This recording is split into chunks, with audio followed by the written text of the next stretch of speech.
Hello everyone, कैसे हैं आप सब। आई होप कि आप सब अच्छे होंगे, आपकी पढ़ाई अच्छी चल रही होगी। यह video CBSE board class 10th के बच्चों के लिए है और इस वीडियो में मैं अर्थमेटिक प्रोग्रेशन के जो प्रीवियस ईयर के क्वेश्चन हैं उनको बताऊंगा और अर्थमेटिक प्रोग्रेशन के जो इंपॉर्टेंट फार्मूले हैं, कॉन्सेप्ट है, रूल है, मैंने उसे ऑलरेडी एक वीडियो में बता दिया हूँ और उस वीडियो का लिंक मैं डिस्क्रिप्शन में दे दूंगा। अगर आपने उस वीडियो को नहीं देखा है तो प्लीज़ जाकर उसे ज़रूर देखिएगा, बहुत इंपॉर्टेंट वीडियो है। और हाँ, अगर आप चैनल पर नए हैं तो चैनल को सब्सक्राइब जरूर कर लीजिएगा, क्योंकि सब्सक्राइब करेंगे तो आपको नॉलेज ही मिलेगी, फ़ायदा होगा, नुकसान तो कुछ होने वाला है नहीं। ठीक है।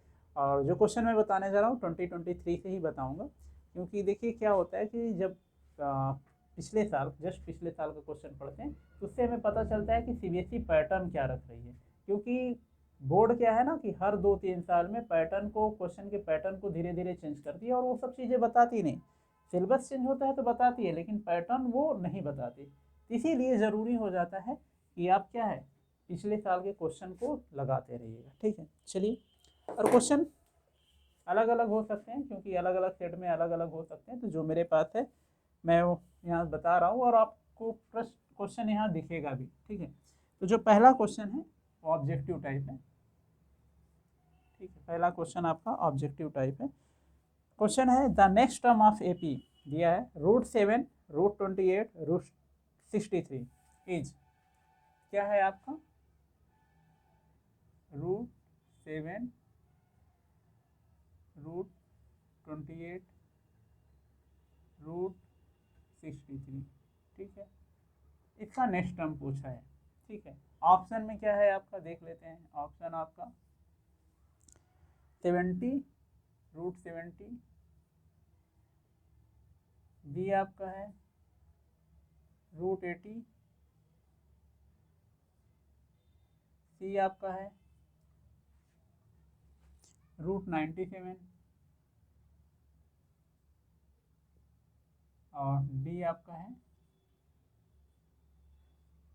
√112।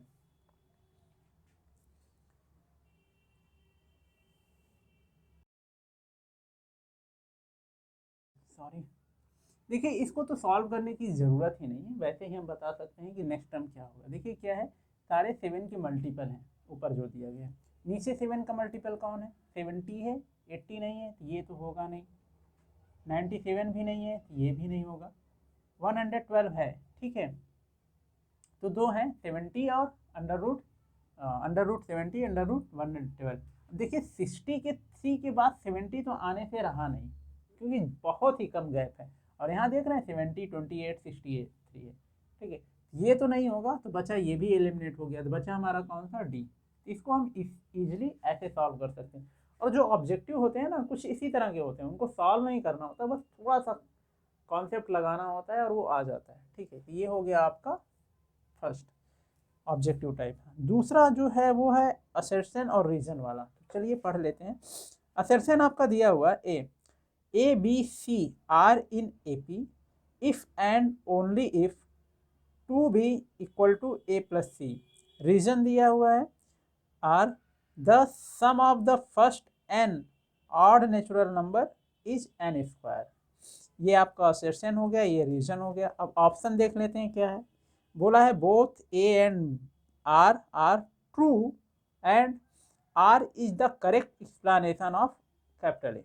ठीक है, बी क्या है, both A and R true and R is not correct explanation of A. C है A is true but R is false. D है A false but R is true. ठीक है, चलिए देखिए क्वेश्चन आपको यहाँ दिखेगा, टेंशन मत लीजिए। इसमें जो दूसरा जो असर्शन है, ठीक है, A B C are in A P if and only if 2b equal to A plus C, ये तो करेक्ट है। वो बोला है कि जो हमारा ए है असर्शन, ठीक है, वो बोला है कि अगर ए बी और सी ये कोई three term, consecutive three term, ठीक है, कॉन्जिक्यूटिव थ्री टर्म किस में है, एपी में है, इन एपी, तो ये बराबर होगा 2b equal to A plus C. ये एकदम करेक्ट है, ये होता है, कोई डाउट नहीं। और इस चीज़ को मैंने अपने जो फार्मूले वाले वीडियो हैं उसमें अच्छे से समझाया है, ठीक है। तो अगर आपने उसको देखा है तो आप इजीली बता देंगे दिस इज द ट्रू, ठीक। जो उसका आर है, रीजन दिया हुआ है, क्या दिया हुआ है, रीजन दिया हुआ है, वो देख लेते हैं क्या है। रीजन में बोला है कि first n odd natural number n square, क्या है, फर्स्ट ऑड, फर्स्ट सम बोला है ना, हाँ, the sum of the first odd natural number, ठीक है, क्या है, the sum of the first odd natural number is sum of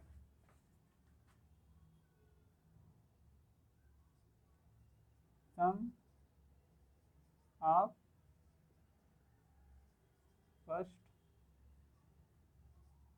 odd natural number,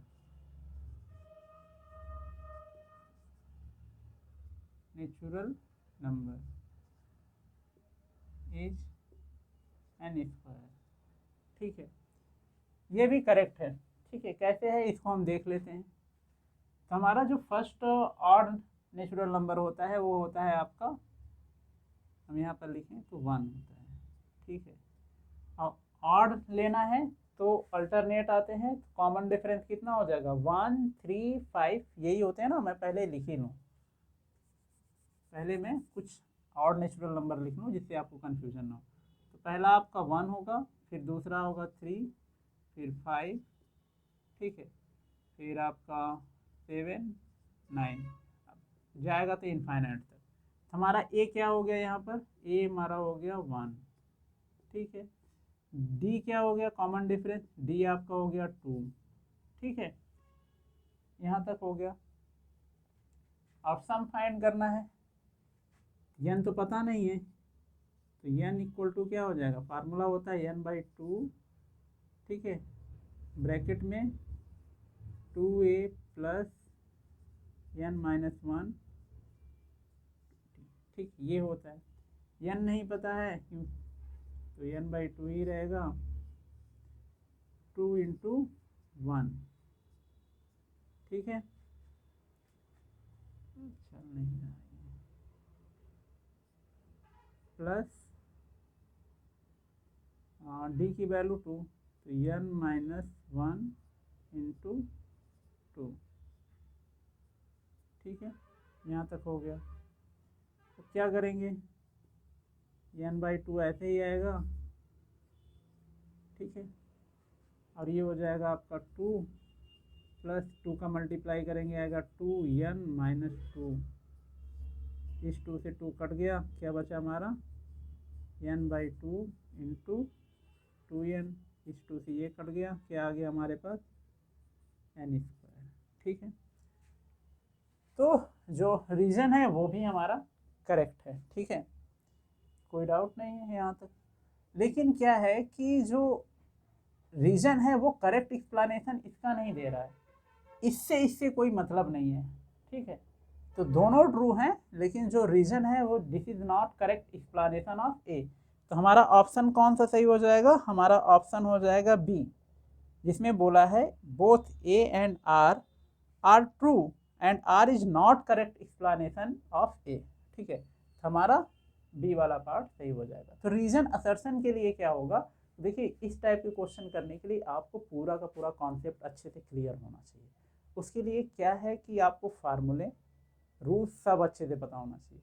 और अगर आपने मेरा वीडियो देखा है फार्मूला और कॉन्सेप्ट वाला एपी का, तो मैं गारंटी के साथ कह सकता हूँ कि ऐसे क्वेश्चन को आप इजीली सॉल्व कर ले जाएंगे, ठीक। चलिए नेक्स्ट क्वेश्चन हमारा है क्वेश्चन नंबर 3, यहाँ पे लिख लेते हैं, यार ये चल नहीं रहा है, दूसरा ले लेते हैं, देखते हैं।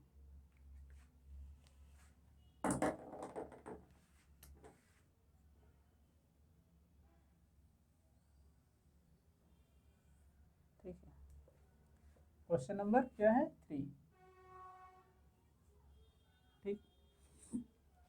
क्वेश्चन आपका है how many terms are there in AP whose first and fifth term are -14 and 2 respectively and last term is 62। एक ये है, उसी के और में दिया हुआ है which term of the AP है आपका 65, 61, 57, 53 dash dash is the first negative term. ठीक है, मैं दोनों को बता दे रहा हूँ, और ये निगेटिव वाला है ना बहुत इंपॉर्टेंट है, बहुत पूछा जाता है। ठीक है, चलिए पहला हम देख लेते हैं, जो हमारा पहला है how many term in AP whose first term. ठीक है, तो हमारा फर्स्ट टर्म कर लेते हैं, let a be the first term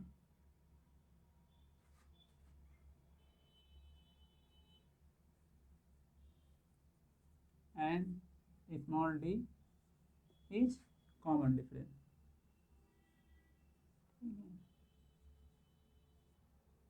common difference, ठीक, ये हो गया। अब जो फर्स्ट टर्म वो बोला है whose first term and fifth term are -14, तो फर्स्ट टर्म आपका ए क्या हो गया, ए हो गया आपका -14। ठीक है, और फिफ्थ टर्म बोला है ना, तो फिफ्थ के लिए आप जो भी नोटेशन यूज करिए कर रहे होंगे उसी हिसाब समझ लीजिए, टी एन और ए एन दोनों यूज होता है अलग अलग बुक में, तो मैं लिख ही दे रहा हूँ आपका T5 और A5, आप जो भी नोटेशन यूज करते होंगे वो समझ लीजिएगा उसी हिसाब से। क्या दिया हुआ है आपका 2, ठीक, ये है। और T5 का फार्मूला लिख दें हम, क्या होता है NH फिफ्थ टर्म का, ये हो जाएगा आपका A प्लस, देखिए इसी की तरफ मैं लिख रहा हूँ ब्रैकेट में, फिफ्थ 5 एन की वैल्यू दी है फिफ्थ टर्म, तो ये 5 - 1 इंटू डी नहीं पता है, तो डी इक्वल टू कितना 2, ये दिया हुआ है आपका। ये फिफ्थ टर्म का फार्मूला हो गया। ठीक है, फिफ्थ मतलब टी एन का होता है तो यहाँ एन रखते हैं, 5 है तो यहाँ 5 रखा हमने, और ये वैल्यू दी है आपकी 2। ठीक है, ए की वैल्यू रख दें, ए की वैल्यू कितनी है आपकी -14 प्लस ये कितना आ जाएगा 4 और into D 4d equal to 2, तो 4d इक्वल टू क्या आ जाएगा आपका, इक्वल टू इधर जाएगा ये हो जाएगा 2 + 14 डी इक्वल टू 16 बाई कितना 4 डिवाइड हो गया, क्या आ गया 4, तो डी इक्वल टू कितना आ गया 4। ठीक है, पूछ क्या रहा है कि how many term are there in AP whose last term दिया हुआ है, और कितने टर्म है मतलब एन पूछ रहा है, और लास्ट टर्म कितना है आपका, लास्ट टर्म को स्मॉल एल से दिखाते हैं, लास्ट टर्म आपका दिया है 62 दिया हुआ है। ठीक, और लास्ट टर्म का फार्मूला nth टर्म वाला ही होता है। ठीक है, क्या होता है आपका लास्ट टर्म, यहाँ पर मैं लिख दूँ a plus n-1 into D, ये लास्ट टर्म का फार्मूला है। ठीक है, एल इक्वल टू इतना होता है, ठीक, इक्वल टू कितना दिया हुआ है, ये 62 दिया हुआ है। ठीक है, एल का फार्मूला ये हो गया, 62 ये दिया हुआ है। ठीक है, अब यहाँ पर सारी वैल्यू रख दें, एन फाइंड करना है, कितने नंबर ऑफ टर्म पूछा है, जिसका लास्ट टर्म 62 है, फर्स्ट टर्म क्या है -14 है, तो यहाँ पर हो जाएगा -14, ठीक है, sorry plus n-1 into 4, D की वैल्यू 4 इक्वल टू 62। ठीक है, -14 को उस साइड ले जाएंगे और डी 4 का यहाँ मल्टीप्लाई हो जाएगा, तो ये हो जाएगा 4n-4 equal to 62 plus 14 4n, ये 4 भी उधर चला जाएगा तो सारा मैं ऐड कर लूँ, कितना हो जाएगा 4 14 में ऐड होगा 18, 8 2 10 0, और ये 7 और 9। ठीक है, सॉरी 7 एंड 8 होगा ना, सॉरी 6 7 एंड 8। अब एन की वैल्यू क्या आ गई, एन की वैल्यू आपकी आ गई डिवाइडेड बाई 4, ये डिवाइड हो गया 20, 10 की वैल्यू 20। ठीक है, कितने, सॉरी 20 ना 2 में लिख रहा हूँ, कितने नंबर ऑफ टर्म होंगे इसमें, 20 होंगे। अब इसी का आर वाला पार्ट देख लेते हैं। ठीक है, आर वाला पार्ट क्या है, वो बोला है विच टर्म ऑफ एपी दिया हुआ है आपका, यहाँ मैं आर लिख दे रहा हूँ। और चलिए आर वाले क्वेश्चन में है क्या, बोला है which term of AP is the first negative term. ठीक है, तो एपी हम लिख लेते हैं, एपी हमारा ए पी क्या है आपका, एपी आपका दिया हुआ है 65, 61, 57 और क्या है दूसरा 53।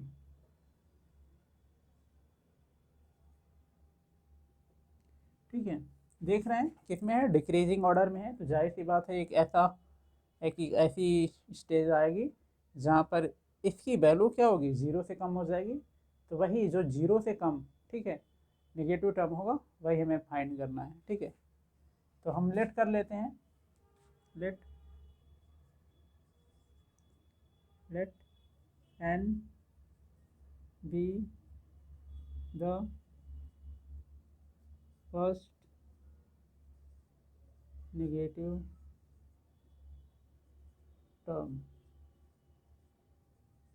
ठीक है, देखिए यहाँ थोड़ा कंफ्यूज मत होइएगा, यहाँ पूछा है टर्म, और टर्म और टर्म्स में बच्चे कंफ्यूज होते हैं। टर्म का मतलब जैसे इसमें देख लीजिए 1 2 3 4, किसमें कितने टर्म है, यहाँ पर 4। टर्म का मतलब प्लेस, और उस प्लेस पर कौन बैठा हुआ है, कौन है, वो टर्म्स होता है। जैसे अगर मैं थर्ड प्लेस की बात करूँ, तो थर्ड टर्म पर कौन है, 57, तो 57 टर्म्स है। ठीक है, थर्ड टर्म्स पर कौन है, 57, तो नंबर ऑफ टर्म 3, और थर्ड पर कौन है, तो 57, जैसे T3 और A3। तो मान लिया हमने, ये है हमारा जो टर्म्स होगा, nth टर्म होगा, ठीक है, वो निगेटिव होगा। तो nth टर्म के लिए मैं लिख ले रहा हूँ Tn, नोटेशन आप समझ लीजिएगा, आप में जो होगा, इसलिए मैं दोनों लिख दे रहा हूँ, कई कई बुक में अलग अलग दिया हुआ है। तो ये क्या होगा, जो ये पहला nth टर्म होगा वो निगेटिव होगा, तो निगेटिव का मतलब ये जीरो से छोटा होगा। अब इसका क्या करें हम लोग, ठीक है, फार्मूला लिख लें Tn का, क्या होता है a plus n-1 into D less than 0। ये क्या होगा, 65 होगा आपका फर्स्ट टर्म, प्लस n तो फाइंड ही करना है, -1, डी क्या होगा, 61 से 65 को माइनस करेंगे तो -4, क्या होगा ये, -4। ठीक है, लेस देन 0। ठीक, मल्टीप्लाई कर दें इसका 4 का, क्या आ जाएगा आपका 65, यहाँ पर ये माइनस है और ये क्या है, प्लस है, क्या हो जाएगा, -4n, और ये +4 लेस देन 0। ठीक है, कितना हो गया, ये और 65 ऐड हो जाएंगे, 69 -4n लेस देन 0। अब इस n को इस साइड लेकर जाएंगे, क्या आ जाएगा आपका 69 लेस देन 4n। अब इसको बाकी का पार्ट हम यहाँ कर लेते हैं। ठीक है, ये यहाँ कर लेते हैं, यहाँ पास रहेगा। अब देखिए ये तो डिवाइड हो नहीं रहा है, क्या हो जाएगा, ये आपका हो जाएगा 69 डिवाइडेड बाई 4। ठीक है, जब इसको हम डिवाइड करेंगे क्या आएगा, डिवाइड कर लेते हैं। ठीक, तो कितना आया, 1 जा 2 9 7 28। ठीक है, वैसे एक्चुअल में इस तरह आना नहीं चाहिए था, वो पूरा डिवाइड हो जाना चाहिए था। फिर भी चलिए समझ लेते हैं कि जो पॉजिटिव टर्म होगा वो 17 तक का जो टर्म होगा वो क्या होगा, पॉजिटिव होगा, लेकिन जैसे 17 से आगे जाएंगे वो निगेटिव टर्म हो जाएगा। ठीक है, यहाँ पर दिख रहा है कहाँ पर, यहाँ पर, ठीक है। n की वैल्यू ग्रेटर देन है किससे, 17, तो 17 टर्म तक, ठीक है, क्या होगा, वो पॉजिटिव होगा। जैसे 17 से 18 टर्म पर जाएंगे वो क्या आ जाएगा, हमारा नेगेटिव आएगा।